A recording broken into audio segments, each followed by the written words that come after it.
Hey guys, Gersten here with Shalom G Construction. So this is the project that's going on in Framingham. We got the addition going, so we're just waiting for the windows now. In the meantime, we hit the soffit. So we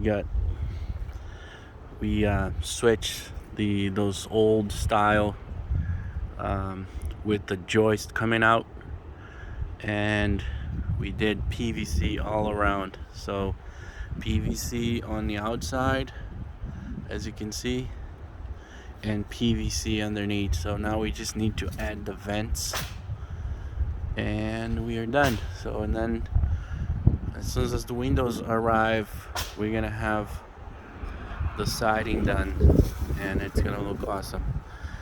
Okay, just a quick video showing the soffit, how it's coming, and we'll see you guys soon. Please don't forget the thumbs up.